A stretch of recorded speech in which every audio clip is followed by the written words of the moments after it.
Hapaday, Tiro. Welcome to Marianas Stories. I'm Catherine Perry, and today is Dr. Martin Luther King Jr. Day across America. And we're joined by Walt Goodridge today. Walt, welcome. Thank you for having me, Catherine. And nice happy MLK Day. And happy MLK Day to you, too. Well, for those of you who don't know him, Walt is a former civil engineer and frustrated employee who quit his job to basically escape the rat race, eventually move here to Saipan and pursue his passion for writing and helping others. He's the author of Turn Your Passion into Profit and 24 other books. And we're so happy that you made time for us today to chat about civil rights on this day. Okay, thanks a lot. Even though I don't feel eminently qualified to do so, I'm willing to help out. Well, what I like about you being our guest today is that you kind of bring a unique perspective to the topic of civil rights, being that you're also originally from Jamaica and a world traveler. So you've kind of had an opportunity to see how civil rights is applied or not in your experience. Right, right. For those who maybe need a little bit of a refresher on what civil rights are, they're basically the rights that guarantee our freedoms from being infringed on by government, social organizations, or other people.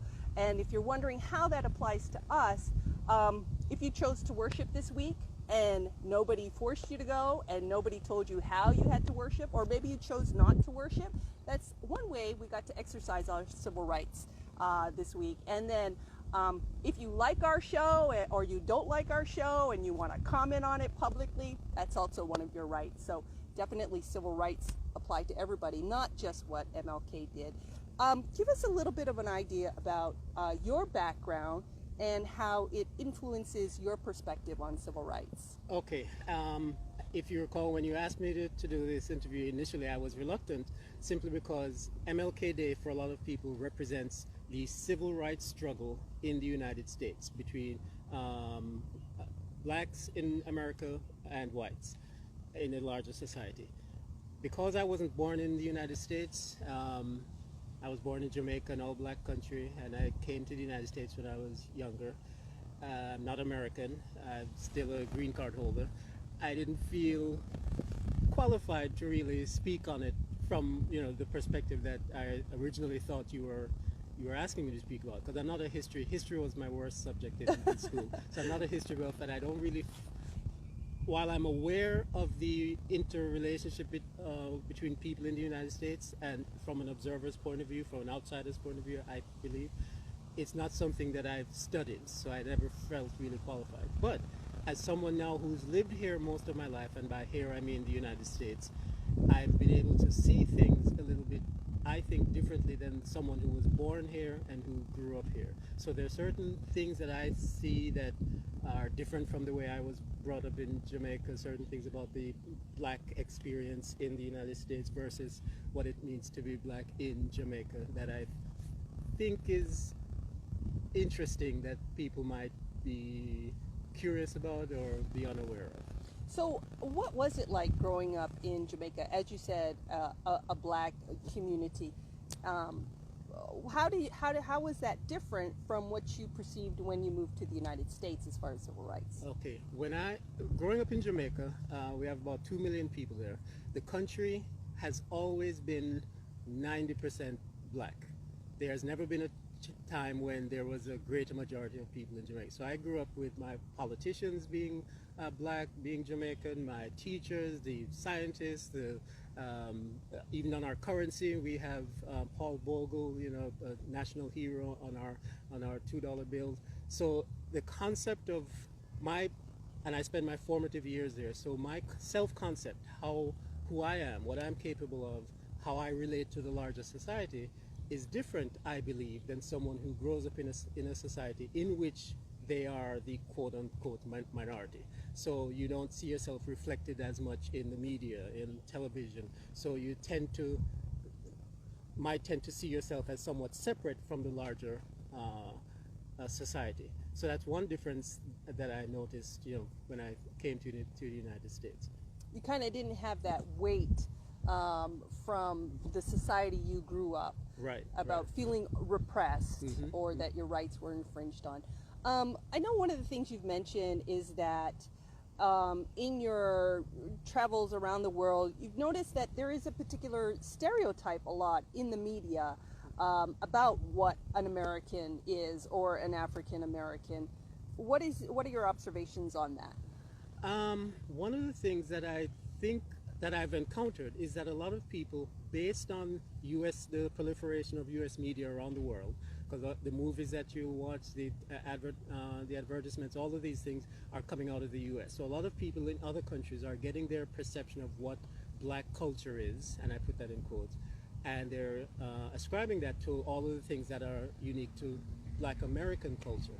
Whereas if you're black growing up in the Caribbean, if you're black growing up in Africa, if you're black growing up in South America, it's a whole different experience. And in some cases, different language, a lot of cases, different culture.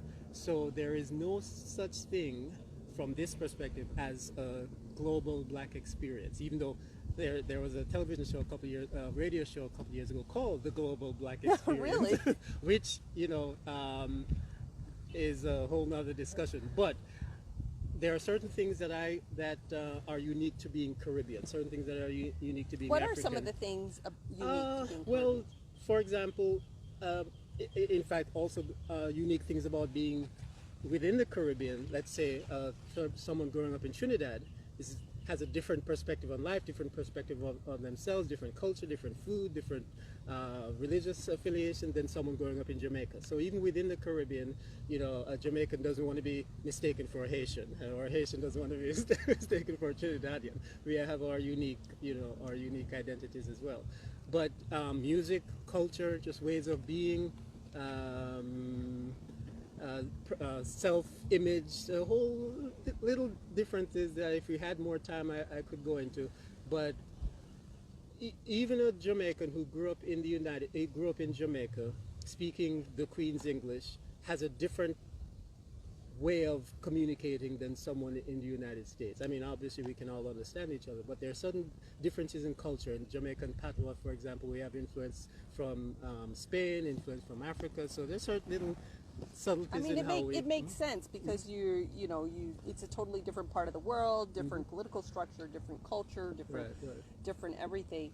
So in fact, something that I mentioned to you earlier was, sorry to interrupt you, was that growing up in an island very similar to Saipan, it might actually be easier for me to relate to somebody growing up on another tropical island in the Pacific. Since I'm coming from a tropical island in the Caribbean, a lot of the same fruit trees, a lot of the same, temperature, than it would be for me to relate to somebody in the States. Well, even though I might be black and they might be black in the States. So let's talk then a little bit about what you've seen in the various places you've been. So you mentioned that in Jamaica you weren't necessarily discriminated against because of your race, or you weren't basically. Mm-hmm. But are there other forms of civil rights that are maybe not as much respected in Jamaica, or do you feel like an idyllic society? I saw something on the internet, so it must be true. That, yeah, of course. That they were rating countries around the world in terms of freedom of speech and freedom of the press. Okay. And I was actually surprised because I think Jamaica, as a place that's recognized as having freedom of the press, was actually high up there. This may not answer your question. For not having freedom of the press, or for having freedom of the press? Okay, that's great. Right. Congratulations. Right. I forget what number we were, but it was fairly high up there. Okay. But in that regard, let's see what. Well, one thing I can tell you, and this is it's a stereotype associated with Jamaica a lot, but the violence that happens during election time. Oh. So whereas here, most elections are fairly peaceful. Yes. In Jamaica, people can tend to get a little really overzealous about their particular character. So that's one aspect of your right. I mean, you can vote for who you want to, but back in the day when I was growing up, you would punch put your hand in either red ink or blue ink to represent the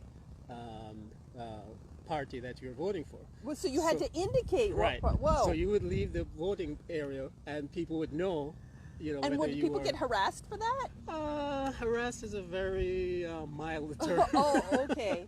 Yeah, yeah. So sometimes it can get a little. So the civil rights in that regard may not be as respected by the people within the population, not the government. It Yeah, wouldn't be yeah, the government, yeah. you know, restricting it, but. Well, okay, so how about your experience here in the Marianas? What do you feel the state of the protection and advocacy of civil rights is here, the practice, willingness to allow people to Right, exercise their civil rights? Well, it's not something I honestly feel qualified to comment on, even In though your I've experience. lived here. Yeah. But from what I've seen, Yeah. this is one of the most idyllic and I mean, when you talk about melting pot, when you're in social studies class and you talk about a melting pot, here on Saipan, obviously we have Chamorros and Carolinians and Pacific Islanders and Chinese and Koreans and Filipinos and Thais and Bangladeshis and at least one Jamaican. 20, yeah.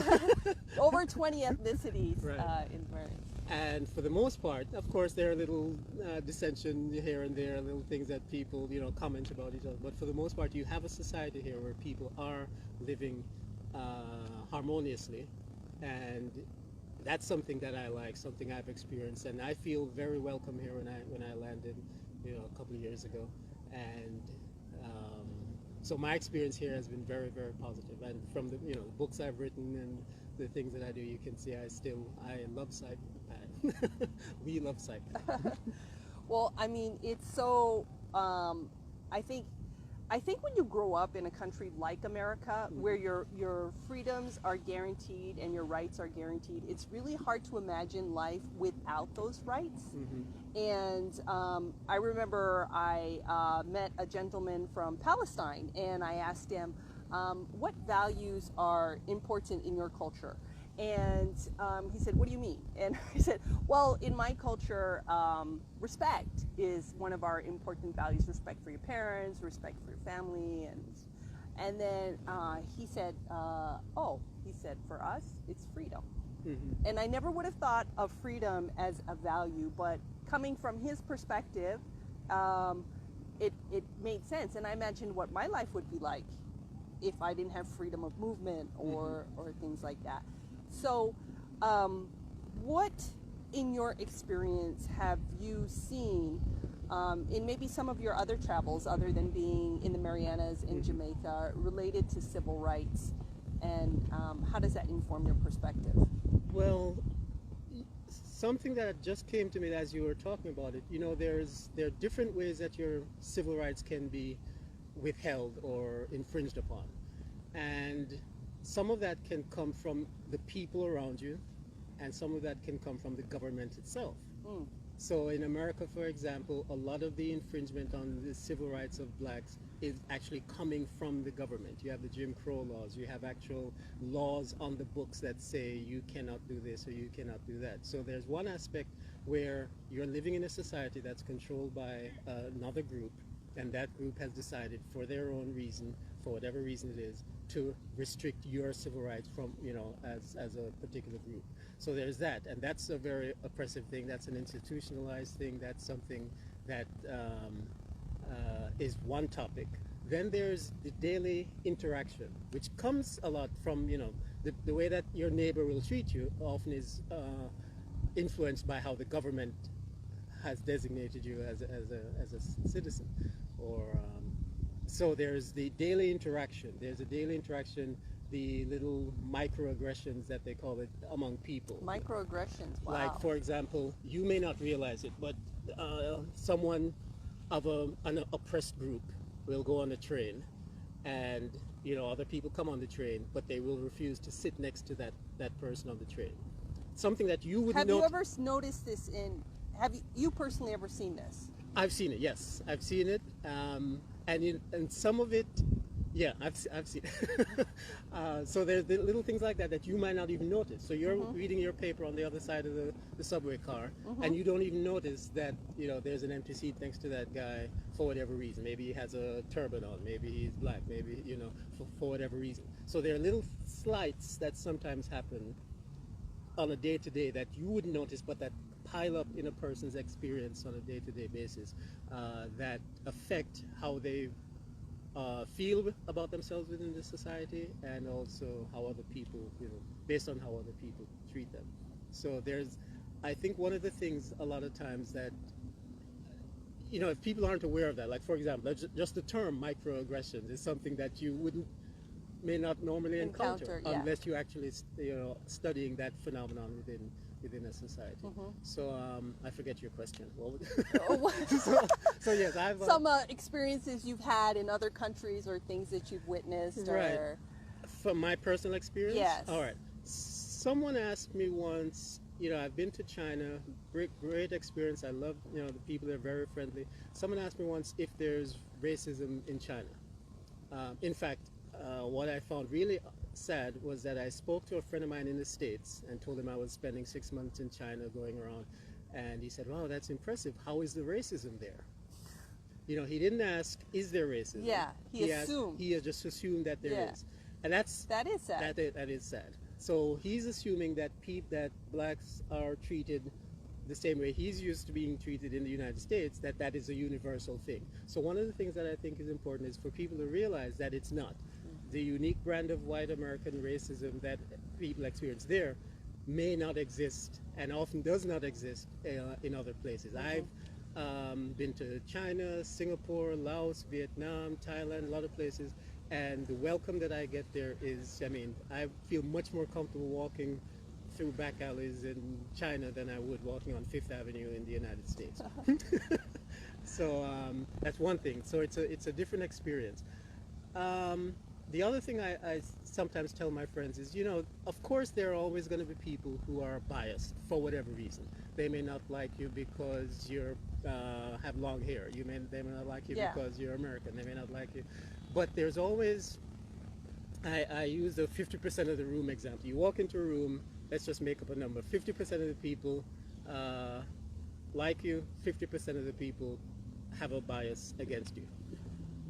That 50% who like you, they're going to come up to you and say hi, and you're going to feel welcome. Yeah. The other 50% who don't like, they're going to stay away and they're just going to point and sneer and frown.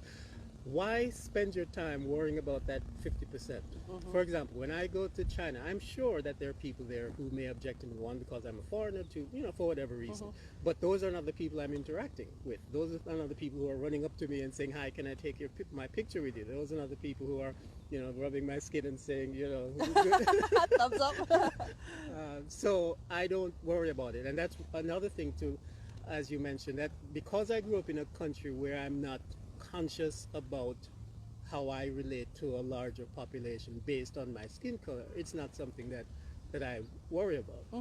I'm aware of it, I see it, I can recognize it, I can see it objectively, but it's not something that is on the forefront of my mind about who I am and what I'm capable of and things like that. So let's talk about some practical ways we can ensure civil rights of others in our community are upheld in our own personal behavior. Right. Before we started the show, we were chatting, and then I asked you, Walt, is it more appropriate to call somebody black or African American if they are African American? If they are African American, right. And does it depend on what the person's personal preference is? What is the respectful way? Right. To communicate. It might be based on the person's individual preference, but I'll say two things. One, referring to someone as black is not a bad word. I am black. I grew up in a black country. It's just a color. But I think because it has always been associated with negative things in the United States, that a lot of people, particularly whites, from what I've seen, are afraid of referring to someone as black for various other reasons as well, but because they actually see it as a negative or a bad thing, which is pretty telling. But me, I'm not African American, because the two words are not synonymous. Just because someone is black and living in America doesn't mean they're African American. I am Jamaican. I'm not American. I have a Jamaican citizenship, Jamaican passport, so I am black living in America, but I'm not African American.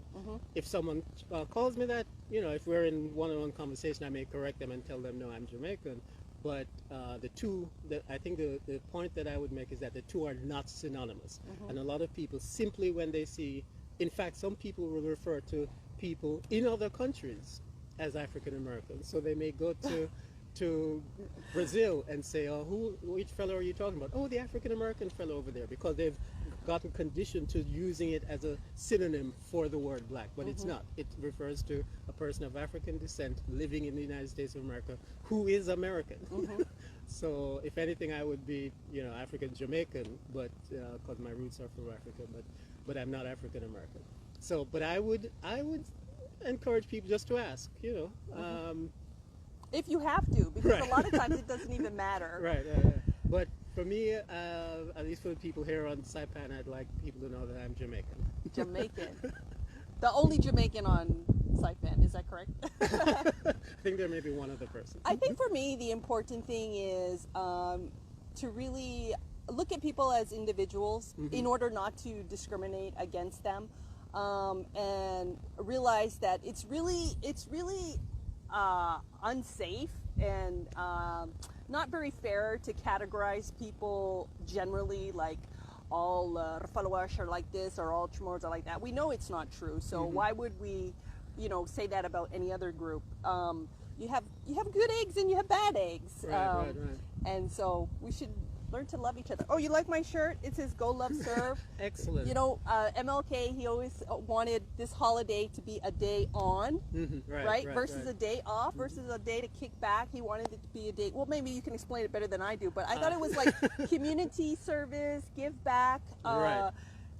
Do something, to show that you're tolerant of. I'm not paraphrasing MLK. I'm just developing my own thing. But do something to show that you're tolerant of the fact that we live in a diverse community. I'm speaking here about Saipan. Yeah. And that there are lots of different groups that deserve and are entitled to their civil rights, even if they may be of other cultural groups. And one of the things we talked about was the fact, sometimes people may wonder how Martin Luther King's struggle and Black American struggle within the mainland United States is relevant to life here in the Pacific.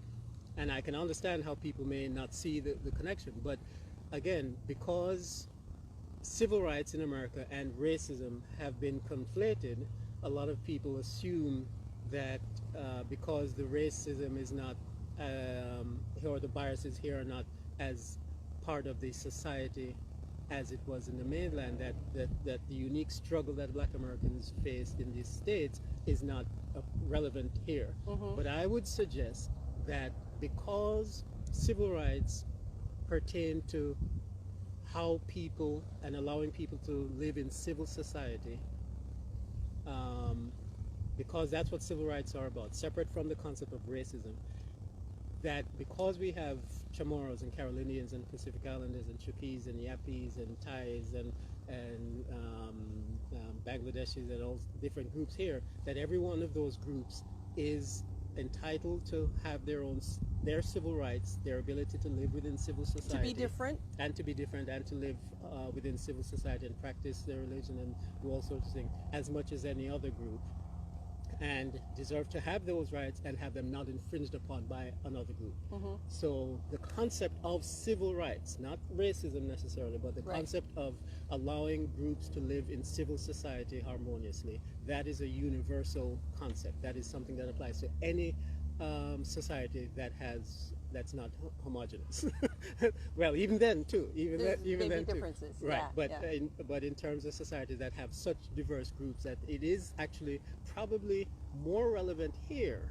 The concept of civil rights may arguably be more relevant here in a true melting pot than it is in other societies. I do think we do a good job of having such a diverse community and living together in relative harmony. It's really something that makes our islands unique, something we can be proud of. Right. I want to give you the final word, but before I do, I just wanted to say that it wasn't so long ago that the local people were treated as third-class citizens under the Japanese administration. So this topic is not far removed from who we are as a people. And as I said, if you're on Facebook saying what you want, posting what you want, you're exercising your civil rights. And so it's a topic that's very relevant for us today, and something that we can I encourage you to take this day to kind of think about, reflect on your own behavior, our own behavior, and see if there's any way that we can improve ourselves as individuals and a community on this Martin Luther King Jr. Day. And Walt, your final thoughts? As I was thinking about this over the week, you know, sometimes people ask different questions. They'll ask, have you experienced racism? Or as my friend had asked, how is the racism there? Or, one of the things that I think is important is for people to ask the right questions. When they're dealing with any challenge, anything that they're looking to, ask the right questions, answer it, and take the appropriate action. So one of the best questions to ask is not simply to accept that there is bias, accept that there are infringements on civil rights, and not accept that there's racism, but ask why. Why is that happening? Why is one group looking to deny another group their civil rights? Why is one group racist and another? Because unless you understand the motivations for it, where it's coming from, you won't really be addressing the issue correctly, and you won't take the appropriate action to eliminate it if that's what you want to do. So the two ideas that I want to suggest to people is philosophers and some psychiatrists have said that there are only two causal emotions in the universe. Fear and love. Okay. So fear and love. So why would one group deny another group of their civil rights? Would it be out of love? Probably not. It's probably out of fear. So if we assume that assumption is correct, fear and love. So then what is the fear? What is the fear of one group, why they're denying the other group their civil rights? So I suggest to you that to make it really simple, think about power and profit. They are being denied civil rights. That group is denying that group civil rights because of they're fearing loss of power, or they're fearing loss of profit. And I'll end there. So if you ask yourself, why is this happening? Why is one group being oppressed by another group? And people may tell you it's complicated, it's political, but if you distill it to those two, fear or love, it has to be fear. Then from fear, what are they afraid of? What power are they afraid of losing, or what profit they're afraid of losing? And you may find yourself heading in a more accurate direction in terms of where this is coming from, what is motivating the denial of civil rights, what is motivating the denial of the existence of racism. And from there, you can start to address the issue more appropriately and effectively if you understand that what you need to do is address the fear that is motivating the behavior, as opposed to just accepting the behavior exists and trying to re-educate people as to tolerance. Mm-hmm. You have to address what it is the root issue, what mm-hmm. it is they're afraid of. So, big challenge there. Absolutely, but that is why today is a day on and not a day off. So at the very least, you can do some research to find out the roots of institutionalized racism as it affects civil rights in the United States, as a way of, educating yourself as to where this is coming from. And maybe some personal reflection, if you dare, on any root in your own hearts, in our own hearts. Mm-hmm. Well, thank you so much for your time and your perspectives today. Thank you for having me. I appreciate it. Lovely being here. Again, our guest has been Walt Goodridge, and we're here celebrating Martin Luther King Jr. Day. Thank you so much for joining us on Marianas Stories. Thank you.